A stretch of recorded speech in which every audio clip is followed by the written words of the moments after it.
Hey everyone, we have a sprinkler zone that's not turning on, so today we're going to try and troubleshoot it and see if we can figure out what's going on.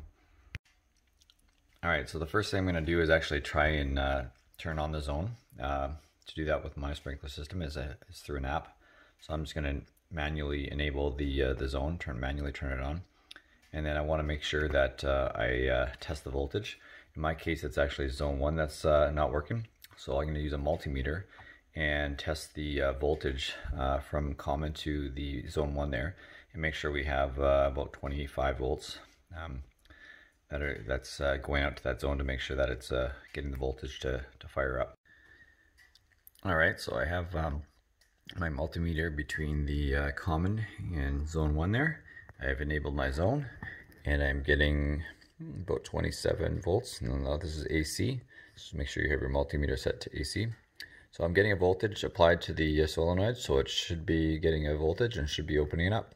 So the next thing we're going to do is just test the resistance on the zone.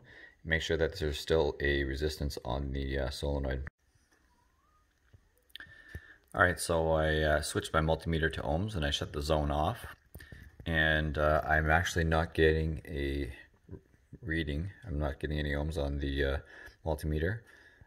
So it looks like the circuit may be broken there, so I think that might be an issue. I'm just going to test another zone just to make sure that move this over to zone 2. I'm now on zone 2 and I'm getting 24.8 ohms, and that's exactly what I was expecting, about 25 ohms or 30 ohms, somewhere in that range. So it looks like there's a broken circuit somewhere in the line here. So I'm just going to go to my box now and take that solenoid off and measure the resistance on that and see if the solenoid itself is toast. Alright, so I opened up my valve box here, and I know that this is the zone that's having troubles turning on because I enabled it manually with a screwdriver. You turn it quarter turn to the left, you can enable the zone manually. So I'm just going to follow these wires back to these morettes here and test the resistance of that individual solenoid, make sure that there's no issues with either the wiring or the solenoid itself. Alright, when I trace the connection here for my zone 1 to for the solenoid, the blue wire had fallen out of the moret, so that will likely be the problem. So I'm just going to put another moret and just make sure that connection is nice and solid, and then we'll test the resistance on the control board again and see if we're getting a resistance now.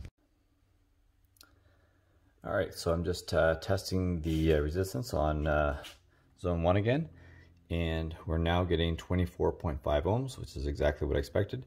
So in my case, it was just a bad connection. So if your solenoid's bad, the best way to test that is to actually get into the valve box and test the resistance across the 2 wires of the solenoid. If you're not getting resistance there, then you know that the solenoid is bad and needs to be replaced.